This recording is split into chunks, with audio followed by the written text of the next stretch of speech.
Hello guys! Panibagong araw, panibagong kaalaman na naman ang ating matututunan dito lang yan sa LX Hub Engineering Department. Kung nagsisimula ka pa lang sa electronics or DIY project, malamang narinig mo na ang tungkol sa Arduino Uno R3 at ESP32.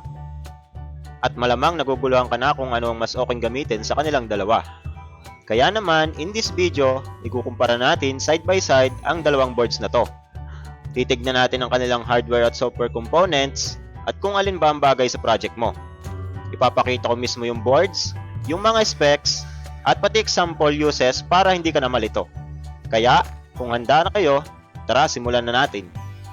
Una, ano ba sila?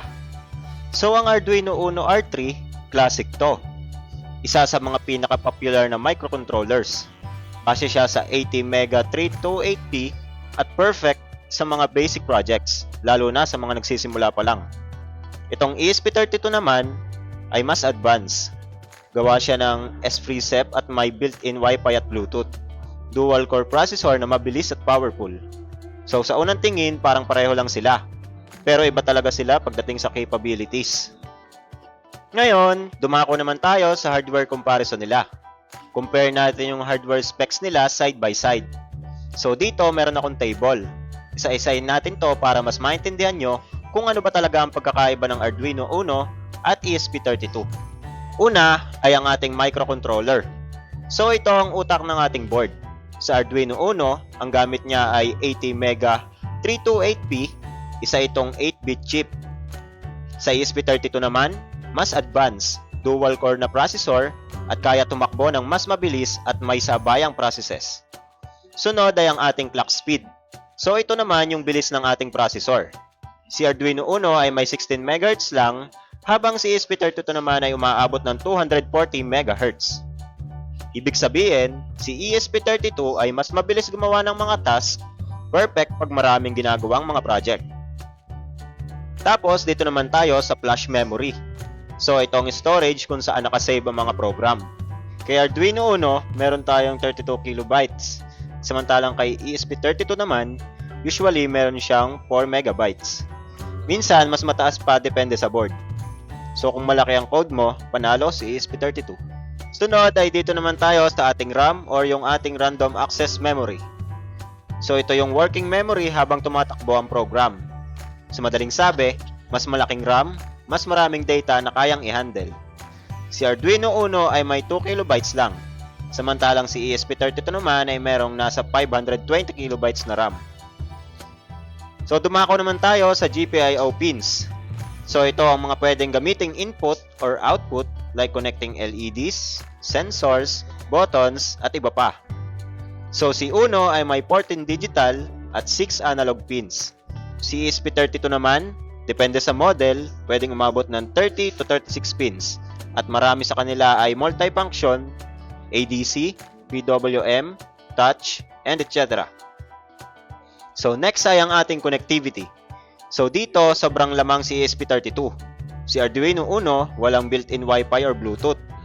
Samantalang si ESP32 naman ay meron, kaya perfect sa IoT o smart project na connected sa internet. And panghuli natin dito ay ang ating voltage. So si Arduino Uno ay may 5V logic, kaya madali siyang gamitan ng mga common sensors. Si ESP32 naman ay may 3.3 lang.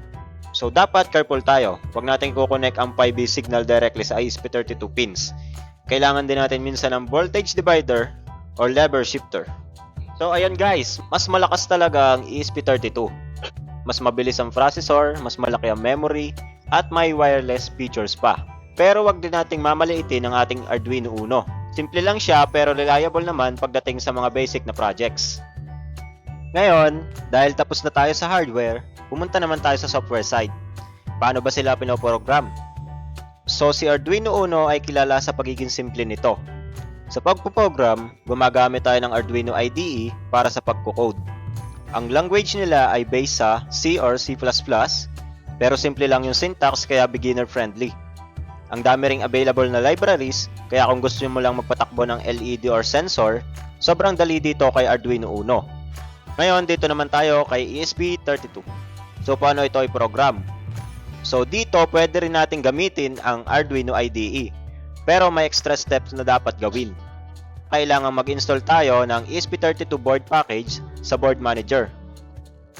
Bukod kay Arduino IDE, pwede rin tayo gumamit ng other platform sa pagpo-program like MicroPython, Platform.io, at ESP-IDF. Ibig sabihin, okay na ang Arduino IDE. Pero kung gusto mo mag-explore ng mga advanced na features, ready si ESP32. And then sa coding naman, ito yung nagagawa ni ESP32 na hindi kayang gawin ni Arduino Uno. Una, multi-threading. Kaya niyang mag-run ng multitask sabay-sabay. Sunod ay dahil sa built-in Wi-Fi at Bluetooth function niya, hindi mo na kailangan ng external modules. Tapos, pwede rin mag-update ng code wirelessly o yung tinatawag natin na OTE or over-the-air updates. So ayun, si Arduino Uno, simple at stable pero wala siyang built-in support sa mga features na yan. Ngayon, saan ba maganda at angkop gamitin ang mga ito? So kapag gusto lang natin mag-test ng basic sensors tulad ng temperature, light, o motion sensor, maganda ang gamitin si Arduino Uno. Another one is kapag ang mga project natin ay mga LED projects or simpleng blink-blink lang. Maganda rin siyang gamitin sa mga simpleng robotics tulad ng line follower o obstacle avoider. At kung nasa learning stage ka pa lang or first time mo magko-code or magko-connect ng mga circuits, maganda rin na gamitin si Arduino Uno.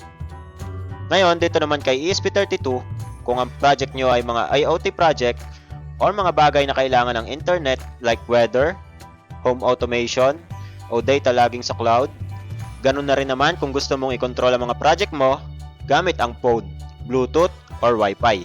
At kung may mga project ka na kailangan ng real-time updates online tulad ng sending sensor data to a website or app, pasok na pasok din gamitin si ESP32. So sa madaling sabi, si ESP32 ay para sa mga next level projects. Kung gusto mo ng project na may internet o Bluetooth, ESP32 agad. So ngayon, alin ba ang dapat mong gamitin? Kung baguhan ka pa lang, go with Arduino Uno. Mas madali at mas beginner friendly. Pero kung gusto mo ng mga project na may Wi-Fi at Bluetooth at mas mabilis ang performance, go for the ESP32. And fun fact lang, kahit mas powerful pa ang ESP32, mas mura pa nga siya minsan kaysa kay Arduino Uno. Ayun lang guys, sana may natutunan kayo for today's video at sana naliwanagan na kayo kung alin ba ang mas magandang gamitin between Arduino Uno R3 at ESP32. Kaya kung bago pa lang sa ating YouTube channel at gusto nyo pang matuto ng iba't ibang amazing electronics tutorial, please subscribe and hit the notification bell para naman updated kayo kapag may bago kaming upload na tutorials. Ayun lang guys, bye bye!